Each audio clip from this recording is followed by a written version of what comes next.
우리가 교회 공동체를 성도, 교회 공동체의 일원들을 성도라고 하죠. 다시 말하면 교회는 성도들의 모임이 교회입니다. 흔히들 우리가 생각하는 교회라고 하는 건물, 이건 예배당이죠. 엄격히 말하면 교회는 성도들의 모임입니다. 그러므로 교회에 있는 하나님의 임재가 있기 위해서는 하나님의 전인 성도들에게 성령 하나님의 임재가 있어야 합니다. 우리가 입당 예배 때 그 얘기 했었죠.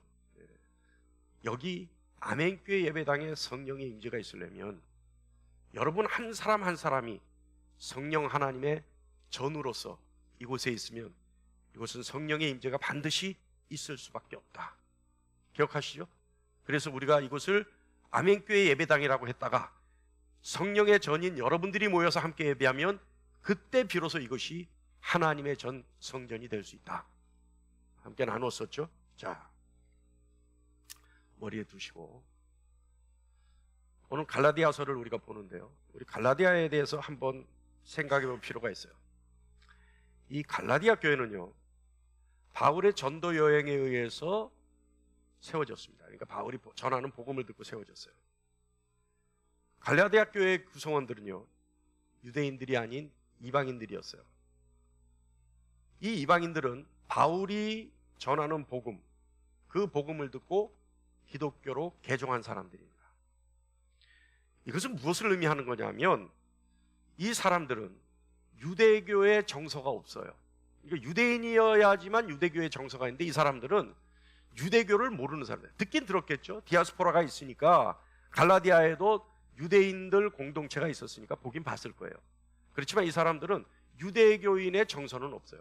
그러니까 이게 뭐냐면 바울이 전하는 복음을 듣고 기독교로 개종한 사람들이에요. 그러니까 이 사람들은 오직 구원은 예수 그리스도를 믿는 믿음으로 말미암아 얻는 것이다 라고 하는 바울이 전하는 아주 복음의 순수함, 그 순수한 복음을 그냥 거리낌 없이, 저항 없이, 부담 없이 받아들인 그런 사람들입니다. 그런데요, 이 갈라디아 교회에 문제가 생겨요. 무슨 문제가 생기냐면 바울이 있을 때는 문제가 아니었는데 바울이 떠나고 난 후에 문제들입니다. 바울은 이들을 뭐라고 얘기했냐면 바울이 떠나고 난 뒤에 갈라디아 교회에 문제가 생겼는데 그 문제는 갈라디아 교회에 새로 유입된 사람들, 갈라디아 교회에 온 유대인들에 의해서 문제가 생기기 시작해요. 자, 그래서 바울은 그들을 뭐라 그러냐면 가만히 들어온 거짓 형제들이다 라고 얘기해요. 이들은요, 갈라디아 교회의 성도들에게 혼란을 주기 시작합니다. 그들은 갈라디아 교회의 순수한 믿음을 흔들기 시작하죠. 자, 그러면 바울이 얘기하는 가만히 들어온 거짓 형제들이라고 불리는 그들은 누구이며 무엇을 가르쳤을까요? 무엇을 가르쳤길래 갈라디아 교회 전체가 흔들리는 그런 결과를 초래했을까요? 그것은 바로요, 하나님의 선민이라고 자랑하는 유대교 선교사들이에요. 그러니까 유대교가 아니라 유대교를 믿었다가 기독교로 개종한 유대인 선교사들이에요. 그들은요, 유대교를 믿었다가 예수를 받아들인 유대 개종자들입니다. 그들은 먼저 바울의 사도적 자격을 문제 삼았어요. 바울은 예수님 살아생전에 예수님 본 적이 없죠. 이게 예수님으로부터 직접 가르침을 받지도 않았어요. 그러니까 예수님의 제자와는 다르다는 얘기를 합니다. 그러니까 바울은 예수님 본 적도 없는데 어떻게 바울이 사도냐? 바울이 어떻게 예수님 제자냐? 그러니까 바울이 가르치는 것은 예수님의 제자로서의 가르침이 아니라 본인 생각을 가르친 거다. 이런 식으로 갈라디아 교인들을 혼란을 주기 시작합니다. 그러니까 바울이 그런 사도적 권위도 없고 사도적 자격도 없고 조건도 없는 사람이기 때문에 바울의 가르침은 올바르지 않을 수도 있다. 이렇게 얘기하는 거예요. 바울의 가르침이, 바울이 전하는 복음이 그릇된 것이고 인정할 수 없는 것이다. 그래서 그들은요, 바울이 갈라디아 교인들에게 전한 복음과는 전혀 다른 복음을 전합니다. 그것이 뭐냐 하면 예수 그리스도를 믿되, 그러니까 기독교인이 되되 기독교인이 되기 전에 해야 될 것이 있다. 그 해야 될 것이 뭐냐? 할례를 해야 된다. 그리고 할례를 비롯해서 각종 절기들을 다 지켜야 된다. 그러니까 그리스도인으로서 그리스도를 믿기 위해서는 유대교의 유대인들이 행했던 할례와 절기와 같은 율법은 지켜야 된다는 거예요. 최소한 그 정도는 해야 된다는 거예요. 이게 무슨 말이냐면 기독교인으로서의 본질을 왜곡시키고 최소한 너희도 유대인과 같은 모양은 갖춰야 된다는 얘기예요. 갈라디아는 이방이잖아요. 근데 이방 교회에 순수하게 바울의 복음을 믿은 성도들에게 너희도 유대화 돼야 된다는 얘기를 가르치는 거예요. 그러니까 이게 혼란스러울 수밖에 없죠. 여러분, 이것은요 잘못된 교설이죠. 그리고 저주받아 마땅한 잘못된 복음입니다. 그래서 바울이 갈라디아서 1장 6절로 9절에 밝히고 있는 것처럼 그 복음은 저주받아 마땅한 복음이다 라고 얘기합니다. 여러분, 복음은요 교리의 논증이 아닙니다. 복음이 요구하는 것은 오직 믿음입니다. 이를 바울은 정확하게 말하죠. 갈라디아서 2장 16절 말씀에, 이건 기니까 제가 읽겠습니다. 여러분은 눈으로 따라 읽기 바랍니다. 사람이 의롭게 되는 것은 율법의 행위로 말미암음이 아니요 오직 예수 그리스도를 믿음으로 말미암는 줄 알므로 우리도 그리스도를 예수를 믿나니 이는 우리가 율법의 행위로서가 아니고 그리스도를 믿음으로써 의롭다함을 얻으려 함이라. 율법의 행위로서는 의롭다함을 얻을 육체가 없느니라. 그러니까 여러분, 이건 뭐냐면 행위로서 의롭다함을 얻는 사람은 없다는 거예요. 구원을 받는 조건은 절대 인간 쪽에서는 어떠한 행위나 방법이 있을 수 없습니다. 동의하십니까? 할렐루야. 예. 인간의 행위나 방법이 동원되어야 한다면 이거는 이미 기독교의 정체성이 없어지는 거죠. 그죠? 다른 종교와 차이가 없어요. 다른 종교는요 구원받기 위해서 어떻게 해요? 지켜야 할 것들이 있어요. 천국 가고 천당 가고 지옥 안 가려면 천당 가기 위해서는 지켜야 할 것들이 있어요. 그 많은 지켜야 할 것들을 다 지켜야지만 천당 가는 거예요. 근데 우리는 아니죠. 어떻게 구원을 얻어요? 예수 그리스도를 믿는 믿음만으로 구원을 얻어요. 자, 갈라디아서 3장에는요 유대인들이 그토록 자랑하는 아브라함이 예를 들어 믿음으로 구원에 이르렀다는 것을 바울은 강조합니다. 아브라함도 하나님을 믿음으로 의롭다함을 받은 것이지 어떠한 행위로 하나님으로부터 의롭다함을 인정받은 것은 아니라는 거죠. 그래서 그 믿음으로 하나님은 아브라함을 하나님의 백성으로 삼으신 것이다. 바울은 이렇게 얘기합니다. 바울은요 이것처럼 믿음과 구원의 관계를 강조하죠. 그런데 바울은요 여기서 끝나지 않습니다. 믿음과 구원의 관계를 강조하면서 그걸로 끝내는 게 아니에요. 바울은 하나 더 나가요. 바울은 무슨 얘기를 또 하냐 하면 구원은 믿음으로 말미암지만 그 믿음은 어디서 오는지에 대해서 다시 한번 바울은 얘기합니다. 자, 여러분, 저를 잘 보세요. 구원은 믿음으로부터 오죠. 믿습니까? 자, 그러면 그 믿음은 어디서부터 오는 걸까요? 구원은 믿음으로부터 와요. 그런데 그 믿음은 어디서부터 올까요? 어디로부터 올까요? 갈라디아서 3장 2절 말씀 보면 다 같이요. 시작. 내가 너희에게 다만 이것을 알려하노니 너희가 성령을 받은 것이 율법의 행위로냐 혹은 듣고 믿음으로냐. 자, 이 말씀 자세히 한번 보세요. 내가 너희에게 다만 이것을 알려하노니 너희가 성령 받은 것이 율법의 행위로냐 혹은 듣고 믿음으로냐. 여러분, 다 같이 다시 한번 읽어볼까요? 시작. 너희가 성령 받은 것이 율법의 행위로냐 혹은 듣고 믿음으로냐. 자, 이 말씀에 여러분 성령 받은 것이 율법의 행위로냐 듣고 믿음으로냐죠. 이 성령이 들어갈 자리에 여러분 구원을 넣어서 다시 한번 읽어보겠습니다. 구원을 넣어서 시작. 너희가 구원받은 것이 율법의 행위로냐 혹은 듣고 믿음으로냐. 똑같죠? 너희가 성령 받은 것이 율법의 행위로냐 듣고 믿음으로냐. 본문 말씀은 그거였어요. 그런데 성령 들어갈 자리에 구원을 넣어놓으니까 너희가 구원받은 것이 율법의 행위로냐 혹은 듣고 믿음으로냐. 이상하지 않습니까? 구원을 받은 것이 행위가 아니고 믿음이라고 말하는 바울이 구원이라는 단어가 들어갈 자리에 성령이라는 단어를 대입시키고 있는 거예요. 구원은 다시 말하면 의롭다함을 받은 것은 믿음이라고 말해야 할 자리에 성령이라는 단어를 넣어서 강조하고 있는 거예요. 그러니까 너희가 성령 받은 것이 율법의 행위로냐 듣고 믿음으로냐. 너희가 구원받은 것이 율법의 행위로냐 듣고 믿음으로냐. 그러니까 구원과 성령 받은 것, 이것이 같다라고 하는 거예요. 바울은 그와 같이 얘기하고 있는 겁니다. 이것은 무엇을 얘기하는 거냐? 이것은요, 믿음을 얻는 것에 대한 성령의 역할을 강조하는 바울의 의도입니다. 다시 말하면 구원을 얻는 것은 행위가 아니고 믿음이라고 강조한 바울이 다시 성령 받은 것이 믿음이라고 강조함으로써 믿는 자는 반드시 성령을 받은 사람이라는 것을 강조하는 겁니다. 구원은 믿음으로 얻어지는 것입니다. 즉 구원을 받는 자는 믿는 자라는 명제입니다.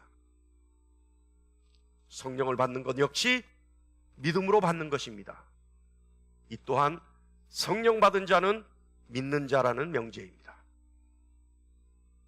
그러므로 믿음으로 구원받은 자는 성령 받은 자라고 하는 등식이 성립하는 겁니다.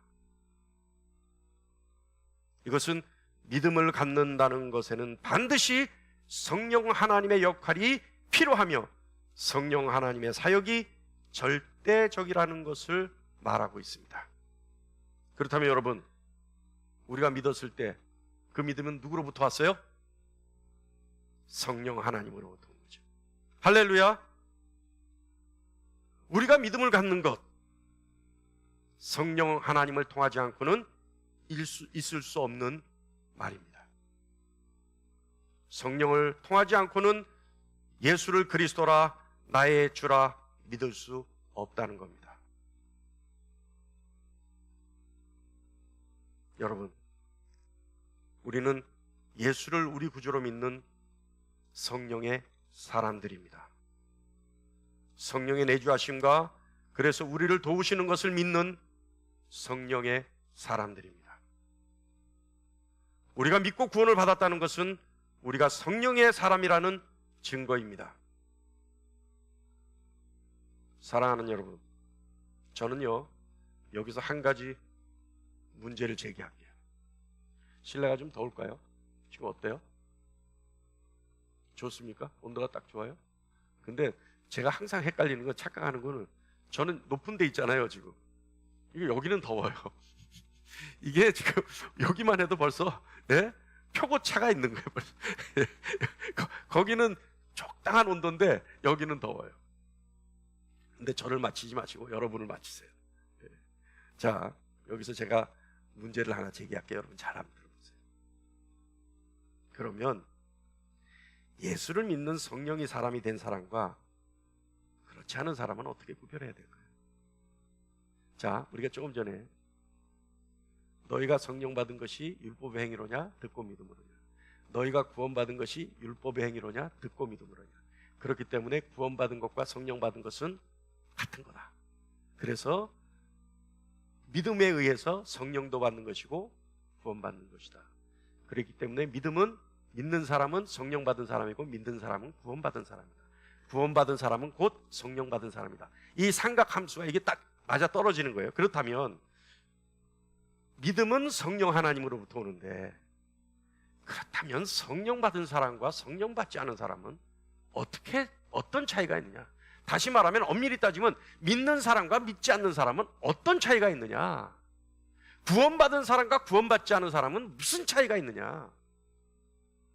자, 여기서부터 이제 긴장해야 합니다. 나는 성령 받았나? 나는 믿는 사람인가? 나는 구원받은 사람인가? 이제 여기서 오늘 판단이 나는 거예요. 여기 판가름이 나는 거예요. 오늘 이 설교가 끝나면 시험 들어서 다음 주에 교회 안 나오실 분도 있고 나는 구원받았으니까, 나는 성령 받았으니까 이제 더 열심히 나와야 되겠다고 더 열심으로 나오는 분도 있을 법도 하죠.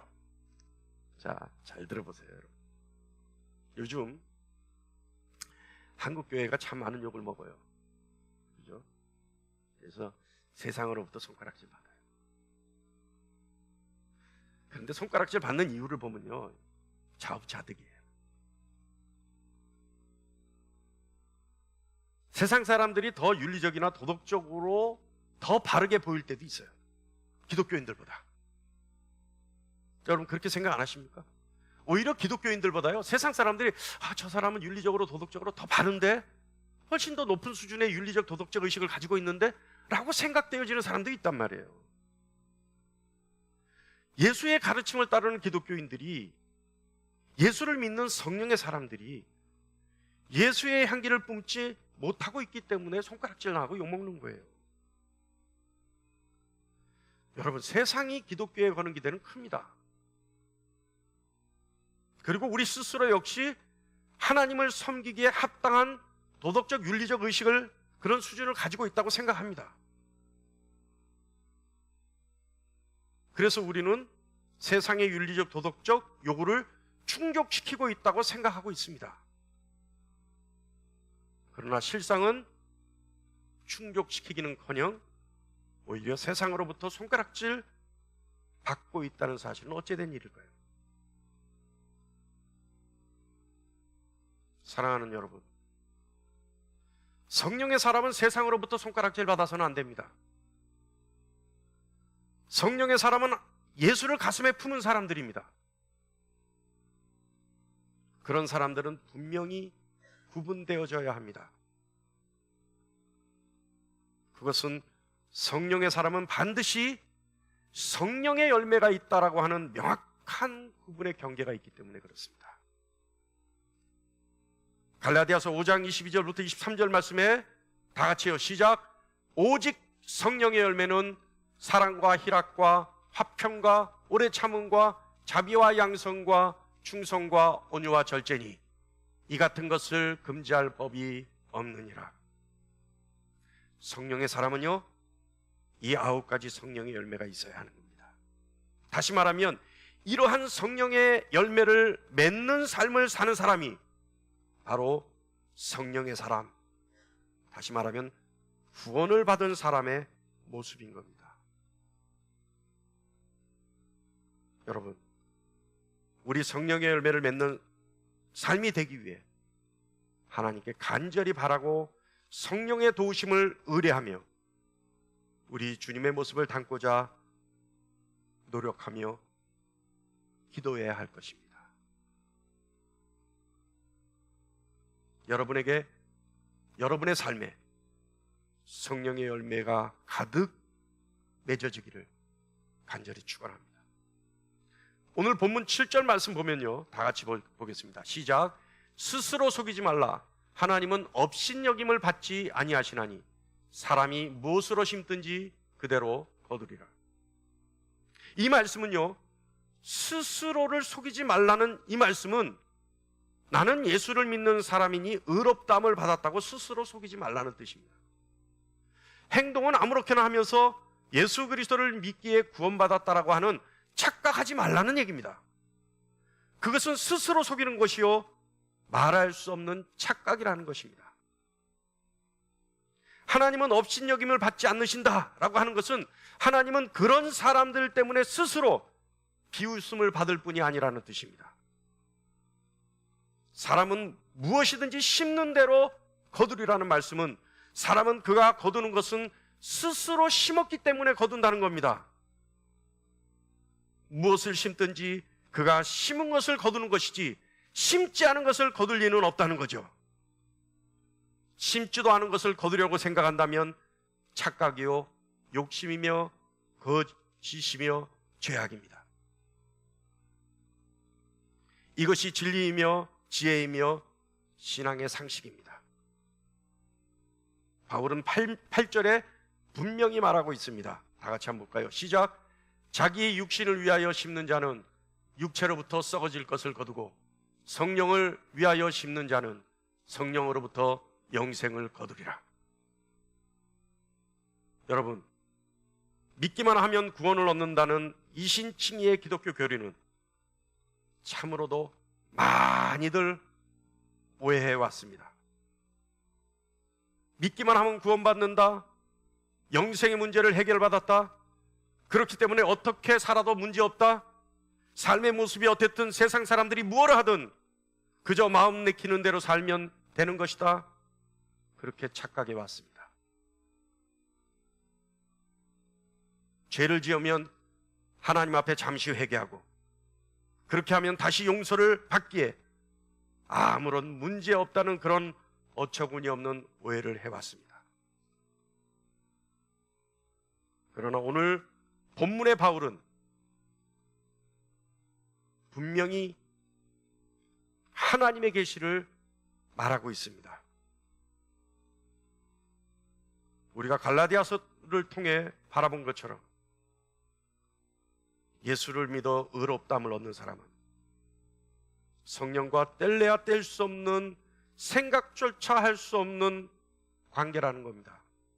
다시 말하지만 예수를 믿어 의롭다함을 받은 사람은 성령의 사람이며, 성령의 사람은 분명 그 사람의 삶의 모습을 통해 성령의 열매를 맺는다는 겁니다. 그러므로 삶의 모습을 통해 성령의 아름다운 열매를 맺지 못하는 사람이 어찌 성령의 사람이라 할 수 있으며 의롭다함을 받은 사람이라 할 수 있겠습니까? 성령의 열매가 없는 곳에 믿음이 있을 수 없으며 따라서 의롭다함도 있을 수 없는 겁니다. 육체의 것을 쫓는 사람은 성령을 떠난 사람이며 그는 믿음을 떠난 사람입니다. 그러면서도 의롭다함을 받았다고 여기는 사람은 스스로를 속이는 것이며 하나님이 업신여김을 받게 만드는 사람입니다. 예수를 믿는다는 것은 예수의 이름을 부르는 것뿐만 아니라 예수의 삶의 모습, 원수의 자식을 위해 죽을 수 있는 예수의 사랑을 믿고 닮아가는 것입니다. 할렐루야. 그러므로 이름만을 믿는 것은 참믿음이 아닙니다. 참믿음이란 예수의 모든 것을 믿는 겁니다. 사랑하는 여러분, 혹시 우리의 삶의 모습에서 하나님의 뜻과 상관없이 육체의 소욕을 쫓아 내 마음대로 사는 모습을 갖고 있는 것은 아닐까요?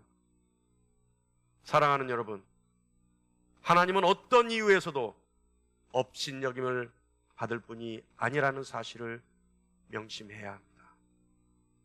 하나님은 어떤 상황에서도 이 땅의 것으로 비교되어서는 안 되는 분이라는 사실을 명심해야 합니다. 여러분, 스스로 속이지 말기를 바랍니다. 야고보서 기자도 말하고 있듯이 행함이 없이 믿음만을 바라는 것은 진정한 기독교인이 아닙니다. 그런데요, 여러분, 오해하면 안 돼요. 행함이 구원의 전제 조건은 될 수 없습니다. 동의하십니까? 행함이 예수를 만나는 필수 조건이 아닙니다. 구원은 하나님으로부터 오는 무조건적인 은혜요, 가장 큰 축복입니다. 그러나 구원받은 자의 모습이, 의롭다함을 받은 자의 모습이 세상이 갖고 있는, 다시 말하면 세상 사람들이 갖고 있는 모습과 차이가 없다면 그것은 믿는 사람이 아니죠. 그러므로 성령의 사람 역시 아닙니다. 무엇보다 그것은 하나님의 영광이 아닙니다. 오늘 이 자리에 있는 저와 여러분은 구원받은 사람, 성령을 받은 사람, 그러므로 믿는 사람이기를 간절히 축원합니다. 우리의 삶 속에 성령의 열매가 맺혀지기를 간절히 축원합니다. 그래서 우리의 삶을 통해 예수 그리스도의 형상이 드러나고, 우리의 삶을 통해 우리 주 예수 그리스도께서 십자가에 달려 죽으신 그 공로의 모습이 드러나고, 우리의 삶을 통해 부활하신 예수 그리스도께서 하나님 우편에 계셔서 우리를 위해 중보하고 있다라고 하는 사실이 증명되어지고, 그래서 하나님의 영광이 나타나며 하나님이 창조주 하나님이시며 하나님이 절대 세상으로부터 존귀함을 받아야 되는 분이라는 사실이 증거되어지는 저와 여러분 되기를 간절히 축원합니다. 하나님은 업신여김을 받는 분이 아닙니다. 그것도 우리 때문에, 우리의 삶의 행태 때문에, 우리의 삶의 형편없는 모습 때문에 창조주 하나님이 업신여김을 받아서는 안 됩니다. 그것은 죄악이요, 그것은 죽어마땅한 죄입니다. 빌립보서 2장 16절 말씀 우리 다 같이 한번 읽어보겠습니다. 시작. 생명의 말씀을 밝혀 나의 다름질이 헛되지 아니하고 수고도 헛되지 아니하므로 그리스도의 날에 내가 자랑할 것이 있게 하려 함이라. 할렐루야. 여러분의 삶에 맺혀지는 성령의 열매로 주님 오셔서 심판할 때 주님 앞에서 그 성령의 열매로 마음껏 자랑할 수 있는, 주님 앞에 자랑할 수 있는, 그래서 주님으로부터 잘했다 칭찬받을 수 있는 여러분 되기를 간절히 축원합니다. 그랬을 때 하나님은 여러분을 보며 기쁨을 이기지 못하시며, 우리 주님이 여러분을 위해 십자가에 달려 죽으시고 부활하신 그 놀라운 은혜의 영광이 여러분을 통해 드러날 것입니다. 여러분은 충분히 자랑할 만한 성령의 사람이요, 구원받은 성도요, 믿음의 아멘교회 성도들입니다. 기도하겠습니다.